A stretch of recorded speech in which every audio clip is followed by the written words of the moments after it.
Well, hi, good morning. Welcome to my shop. How about something entirely different? The last month or so I've been basically working with a couple of ordinary simple AM radios and teaching myself how to utilize a sweep generator and how to employ an SDR radio in radio repair. I've had a fair bit of success, but it's been a long kind of bumpy road as I've taught myself how to do these things. So in order to change everything up completely, I've decided to work on this fantastic receiver. This is a real beauty. In fact, I'm scared. I'm scared to work on this guy.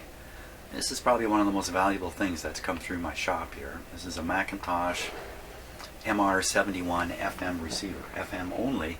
That's the big change up from the last stuff I've been working on. So we take just a little bit of it. So, and what I'm doing here in this video is I'm checking this guy out very carefully. The owner was a little unsure about how well it was working. He thinks it's not working really at all, but he was quite unsure for a couple of practical reasons. So the first thing I want to do is check it out and see if it works at all, and if it doesn't work at all, or so be it. If it works partially, then I'm going to want to start making some observations here. And so a lot of this is also visual inspection. This looks to be in great shape. Obviously this has been taken care of. There's no damage. Nothing looks like it's missing. Who wouldn't take care of something like this? Look at that beautiful chrome surface here. Oh, it's a little dusty.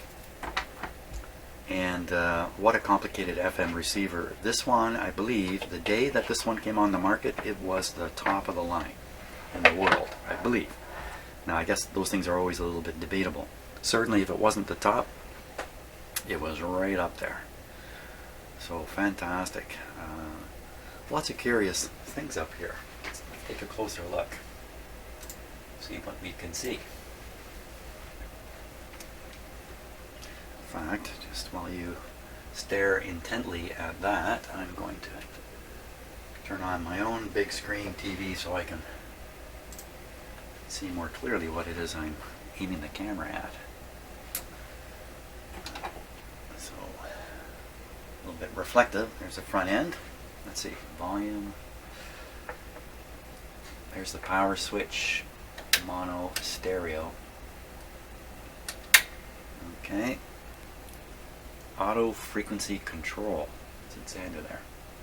Minimum, maximum. Well, that's a little unusual. AFCs are not unusual. What's unusual is there's a rotating control here. It's not just an on and off thing. Don't know why that would be an advantage, but you know, at the time this came out, maybe, I doubt this is true, but maybe AFC was something new at that time. I don't think so, though. I mean, this isn't that early. A receiver. Muting. In, out. Wow, can they pick more confusing terms? So, muting. So this would, I don't know. One of these settings anyway will mute the output. These little buttons here actually work. There's another one over here. They actually work a mechanical part right at the back here. I'll push the button. So this is for locking it into some kind of a panel. You can see the slides along here. And these snap-in locks, so that when you snap it into place, whatever it is you're snapping it into, it could be as simple as just a cover, but maybe it's more like a rack or something. This will pop in and snap in place. It looks a little scratched up, so I guess that's what. Maybe this guy lives inside a cabinet I don't have. But it's made to be looked at from the top here. Not like most things like this, you hide them away. So let's look at the top and let's see what it says. For access to a 6HU6. That's a bit of an unusual tube. Remove this cover, remove the two screws at each end. Oh, there they are. Two screws there. So if I want to take this cover off to get at that tube, model MR-71 FM stereophonic tuner. Precision stereo by McIntosh.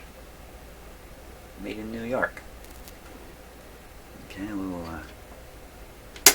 pilot light switch there. What do we got back here? Precision tuning capacitor. Yeah, you can see the tuning shaft there. Precision tuning capacitor. They're showing four tuned circuits. Wow. Okay. Now, let's see what else we got going here. Oh, what's this little guy here?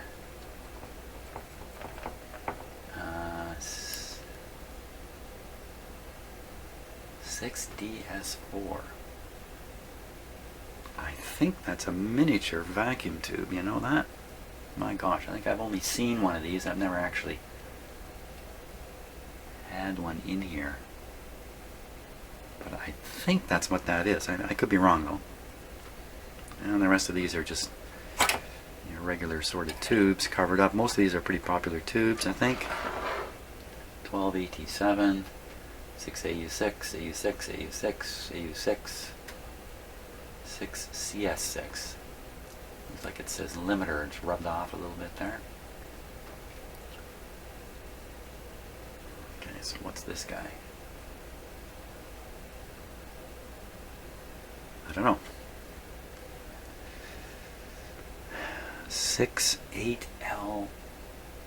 6BL8. These are unusual tubes. I haven't heard of these. 6BL8. This is probably a 6. I don't know. 8. I don't know what that is. Fortunately, it's rubbed off. What's this say? Design certification as complying with Federal Communication Commission's rules, Part 15, in effect as of date of manufacture. So, okay. Not the most exciting message here. Well, this must be the power transformer here. 6.3 volts. So it's got two 6.3 volt windings. And 240 volt high voltage output. And of course it's made for 117 volts. Okay, here we have this looks like the front end of the tuner here, because I see there's a 6U8 here. Someone has written that. So assumably this is 6U8. Well, it says right on it, multiplex oscillator. So to get to derive the stereo from the signal, you need a very accurate 19 kilohertz signal. Oh, there we are right there, 19 kilohertz phase control,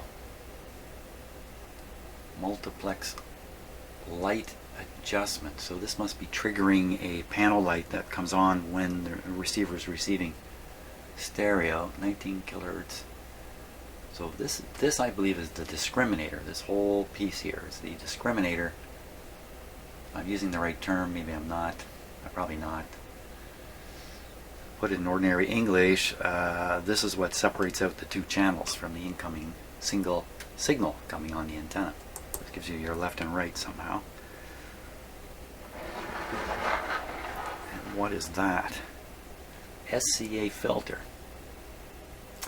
Well, SCA, the FM bandwidth, legislated bandwidth for FM radio, actually leaves a little bit of the bandwidth unutilized for ordinary FM reception.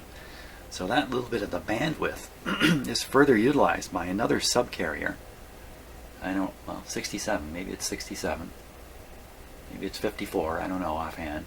But another subcarrier and another signal is sent with FM stations. Now you probably didn't, you may not have realized this, I don't know if it's probable or not, but you may not have realized that when you're listening to FM radio, there's another, potentially, not all stations do this, but some stations broadcast another whole program on their SCA channel inside the FM channel you're listening to. And that SCA can be peeled off. And what is it? Well, often it's things like non-stop weather reports, traffic reports, or more commonly, elevator music. So when you go into a building, you hear music playing. There's a good chance that music, well, maybe not today, but back when this thing was made, that music was getting there through an FM receiver designed to extract the SCA signal stick it and send it out to the speaker. So I don't see any controls out here. Maybe there's something on the back panel for that. Let's see what it says. I'll check out the back panel. Oh, can't really. A little bit of bad lighting here. How am I gonna? I can't do it like that. Serial number. TP2. An adjustment here, muting adjustment. So chances are the radio mutes between stations, so you don't have to listen to the white noise. This has got two. Oh no, it's this one here. And that's probably what that is. Output adjustment, and I guess this is a left and a right. So you can kind of balance things against the rest of your stereo system. Outputs. Left and right. Front panel controlled. So these two are volume controlled from the front, and these two are probably not.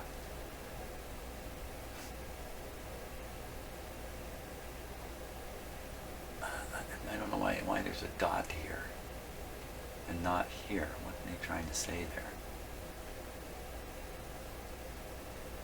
Okay, don't understand why this says this. Audio outputs. See if I'm missing any words here. No. Okay, well, it's a mystery as to what these are, but I'm pretty sure these are the ones you would want to hook up to your amplifier. Here's the antenna input. Oddly enough, it uses that kind of connector. This is not a round-the-house connector for most people, but here's a converter converting it into your standard TV cable type connector. There's another way of connecting the antenna here. 300 ohm FM antenna. Normally you use a folded dipole. If you've ever seen the FM antennas, a little like maybe a meter, looks like a dipole, but a meter long, that's a folded dipole antenna. The fuse, we've made it all the way to the fuse outlets. Okay, let's just take a look at this. Let's take a look at this fuse. So it's got a big spring in it. That usually suggests it's some kind of tined fuse. Here, my focus is terrible. But the fuse is stretched, you can see. So this nut blowing or nothing wrong with this. Let's double check the size of it here, just so I know what I'm dealing with. But surely it says there. Shirley, where's Shirley? Slow blow, yeah. I think it says 1 amp. Let me look with my own eyeballs here. 1 amp. So it should be a 1 amp fuse. Let's take a look at what we got. How about a little better focusing? Focus, focus. Bring on the focus. Just bear with me 1 second here. How many times have I done this? Okay, focus, focus, focus. There we go. We'll take a look. What's it say on the top of that? Fuse, fuse, fuse.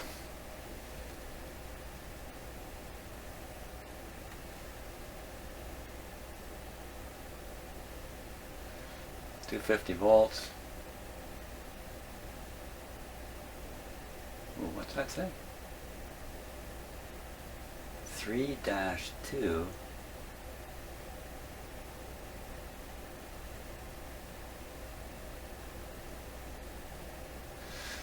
So I've never quite seen this written on a fuse like this before. 2/10 amps.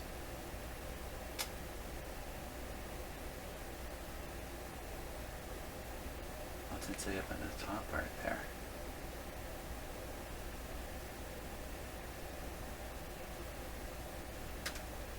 Three 313 3 AG.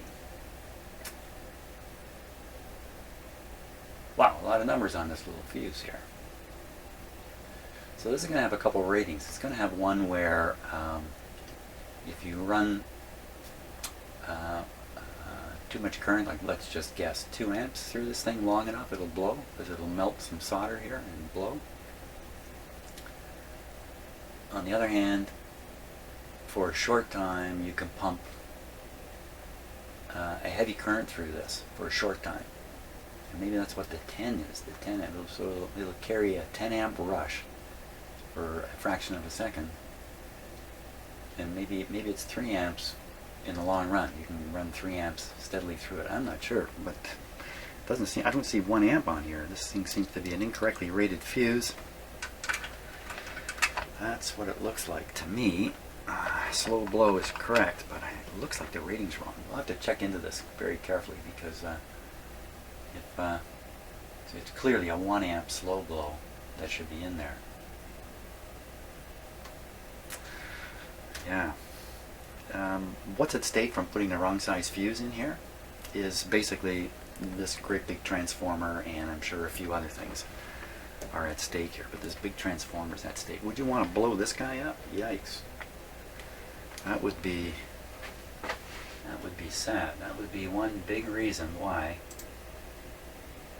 I would not jump to plugging this thing in. Now, of course, I use a restricted power supply specifically, so if there is a short circuit inside the device, particularly in the power supply, that the full force of Niagara Falls will not be thrown into whatever it is I'm working on. It'll be restricted, so I have time to react before something smokes. That's the theory behind it. But what do you think? Should we just plug this guy in and test him out? I mean, there's not much more I can do, really. If we look underneath it, there's a bit of a heavy sucker. It's just got a metal panel there. I'm not about to take that off at this point. Yeah, because I have a controlled power supply, I think we can fire this guy up. Now I've got to make it play into my shop stereo. Ooh, big pop there as I turned it on.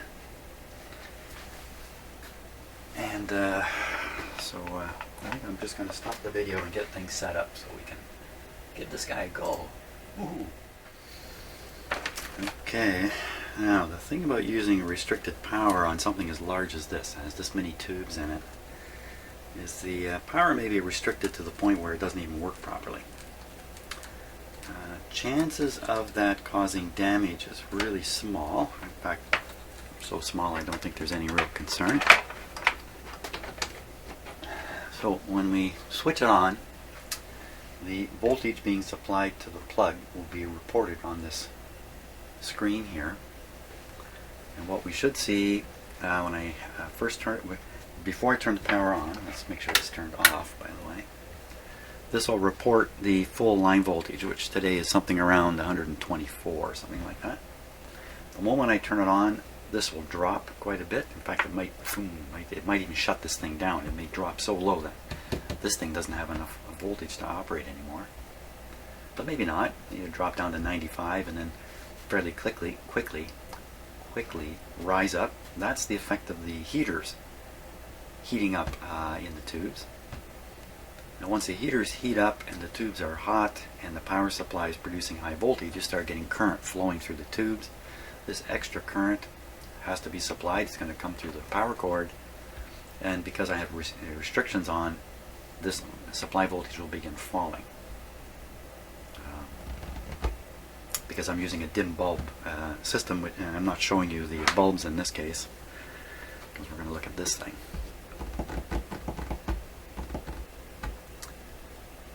Okay, I also have this plugged into my big shop stereo, which is way down here. You can see it right here. That's switched on, and some big whopping speakers hidden under my bench.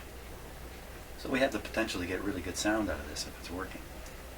Now, what about damaging my stereo, my own stereo, because I've hooked it up to this and something horrible is wrong here? I think the chances of that are really small. So small as to not be worrisome. Volume's turned down. It's a little scratchy. There, that's better. It was kind of rubbing against the panel. Probably got knocked in at some point. Okay, as usual, I'm a little hesitant at turning things on for the first time, but I think we can do this. My shop stereo volume is right down, so I won't hear anything. And this muting should probably be out. I'm guessing out means muting is off. We'll probably see some panel lights come on here. Okay, let's let her rip. Switch is off on here anyway. So we'll put on the power. We'll see what the line voltage really is. 125 volts line voltage in my shop, right at the end of this plug, right here. As soon as I turn it on, this is going to drop way off. In fact, it's easier to watch this meter. This meter is showing the same thing as this one. So easier to watch this meter, but this meter, if the voltage drops below 100, it'll just show a 0. It'll look like it's showing 0, but really 100 starts here.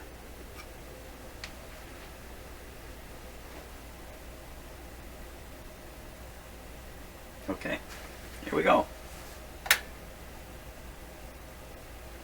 56, 66, 74. So the tube should be heating up. Now this, because I'm using restricted power again, this is a slow process, warming up a unit like this. Okay, so we've had some lights come on the front panel, here and here. And I can see, this is multi-path, some kind of green thing here. Didn't notice that before. Actually, I never really studied this front panel that closely. Here's the stereo light, red light over here.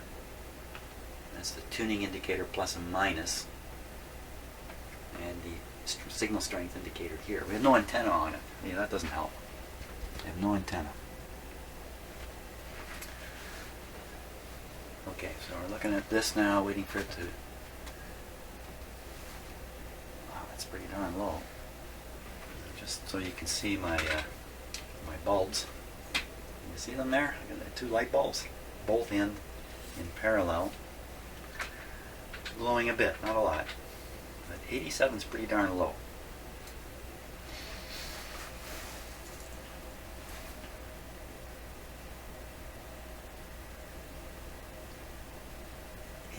Is too low. Because the dim bulbs are not glowing wildly, and because this voltage hasn't dropped to 0, it's pretty safe to conclude there's nothing seriously wrong with this thing that I got to worry about. It does have a fuse in it. Something seriously wrong, even the 3 amp fuse would give out in this guy, so I believe. So let's just move them up to full supply. Oh no, let's hear what it's doing. What's it doing? Turn up my shop stereo here. Now this might be a little hard to hear on the video because I'm listening to the hiss, what I'm sure is the hiss between stations right now. No antenna, what else you going to get? But that hiss can be lost in the other stuff going on in my shop, so I don't know if you can hear that. I thought I had the volume right down. No. Oh, so there we go.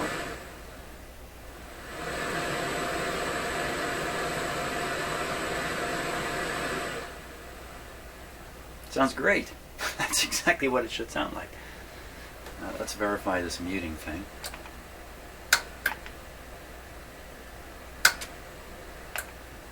Doesn't seem to get rid of the hiss. That's a little funny. Okay, maybe this does something different than what I think.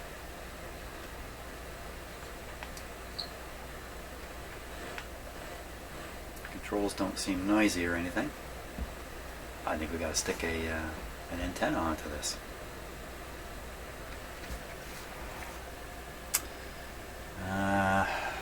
Let's see, the easiest way I can do it actually is remove the connector that came with it. Grab this little antenna wire sticking out. This will be a bit of an antenna right here. And then I think I'm just going to hook that up to a wire here in the shop. So I'm just going to basically hang a wire from the ceiling here, this red one. Clip that on. So now it has an antenna. It should pick up stuff.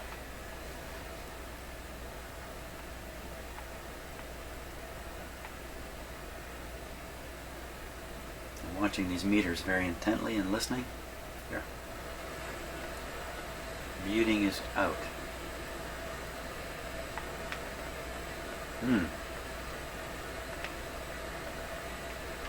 No answer. Comes the reply. Here's nothing. Okay, is that because I'm doing something wrong? What about this? Muting in.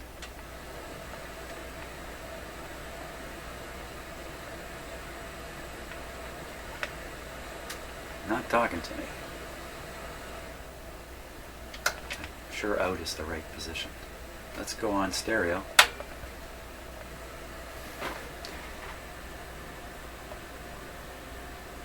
Now, there is another set of antenna inputs back there I should try.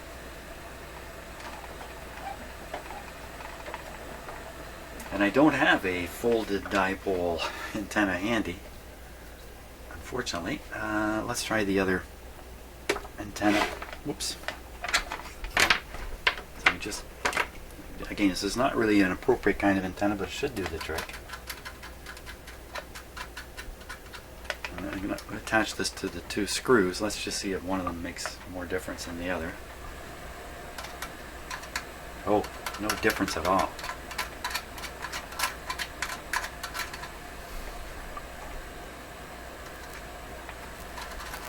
Just pick one.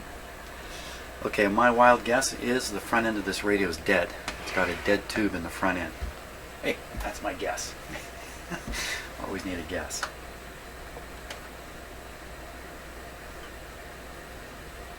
There's 0 coming through.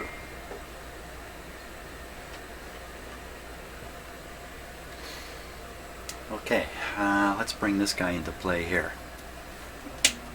This is my own FM transmitter, if you like. It's a FM signal generator, and it's intended for the alignment and testing of our radio, just like this. So I know there's a strong signal. I know for sure a strong signal can come out of this. Okay, so we're going to hook this guy up to this receiver here.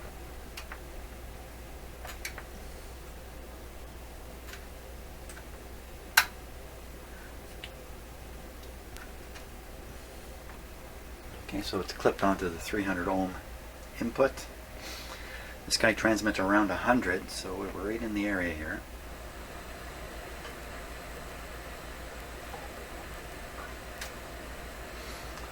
We'll just turn up the level on this.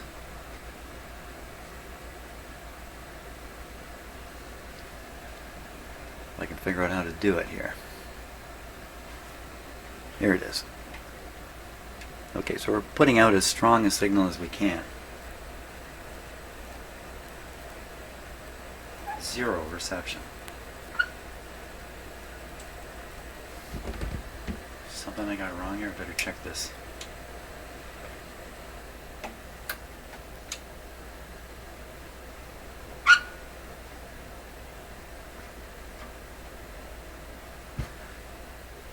It's a nada.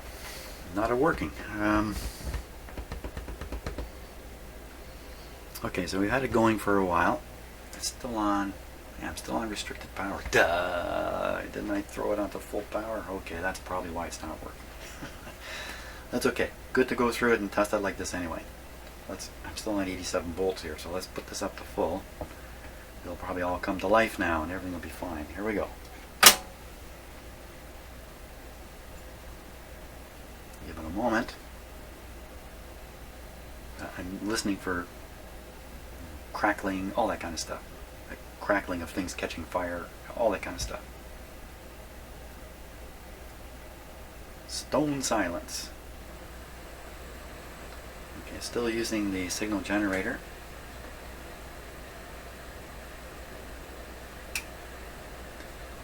Got this in.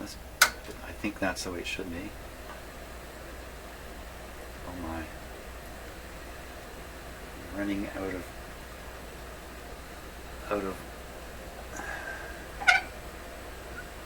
running out of ways to get this guy to work the way it is.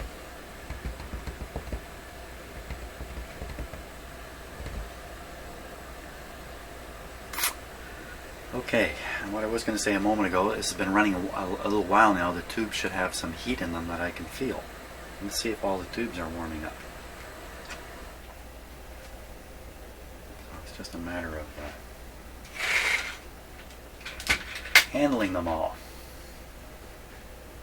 Yep. Yep, I can see that one. I can see that one, I can see that one.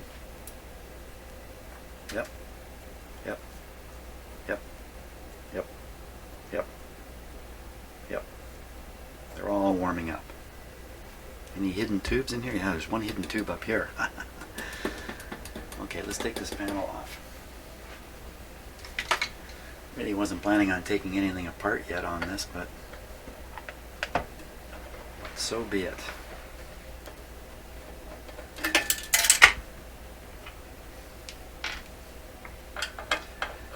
I think taking this cover off is not much of anything. Maybe we'll find a dead tube in there.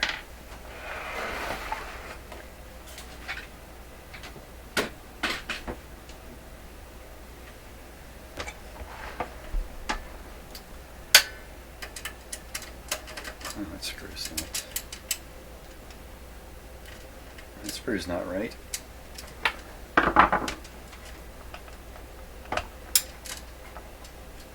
It's partially stripped or something. Screw looks okay. That's not the right screw. That's a different screw from the others. Is it? No, maybe not.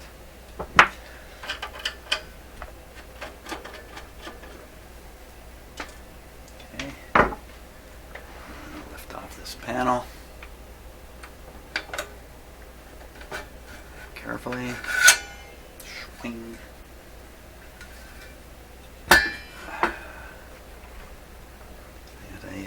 Light here that's not on. The tube right there. Oh, you know what? That's actually this tube, the one that a little hard to see with the camera.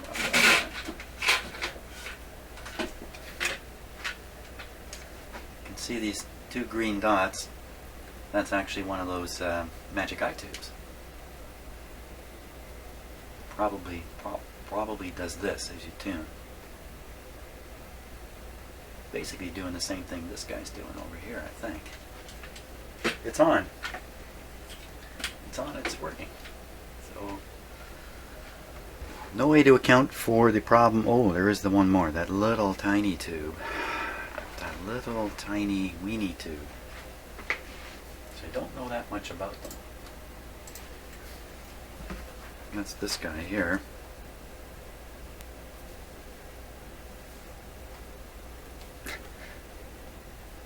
Oh wow, that's hot. Wow. That guy is hot. He's a hot little guy.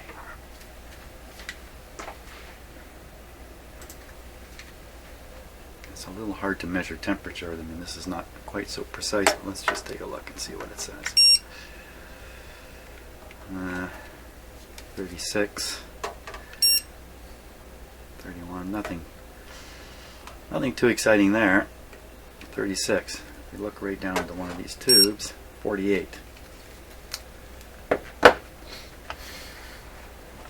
Everything seems to be heating up. Everything seems to be working, except nothing's working.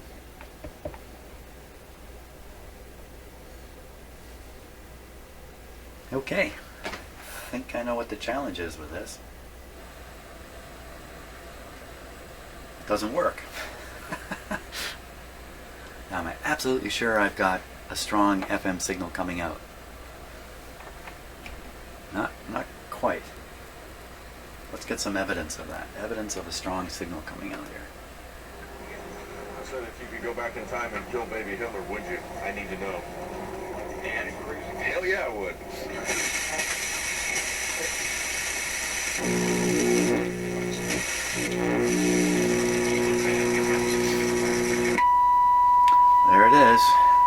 compare it right on, What? pretty much bang on 100 up there, if you can read that.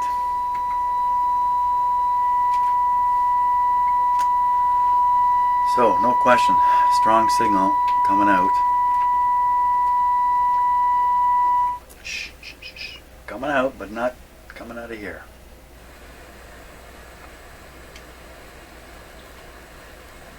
Dead as a doornail. Well, I shouldn't say that. I mean, everything appears to be working. We're hearing the FM hiss that tells you a lot of the FM circuits are working. I think it's a very front-end problem myself. And with the signal level that I am applying to this, even if I've got it on the wrong antenna connection or something silly like that, it should still work its way through this thing. It's definitely not.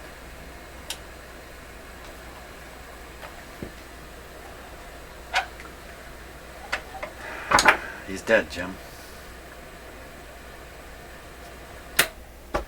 Okay, that's a pretty thorough checkout. Now I have it clear in my head. I don't have anything clear in my head, but certainly I'm facing a challenge with this guy.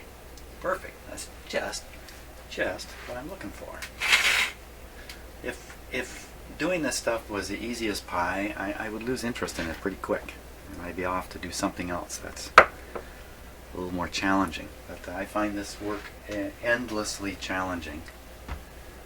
And it seems like the more I learn, the less I know. So, but that's great. Okay, I think that's it. That's it for in here.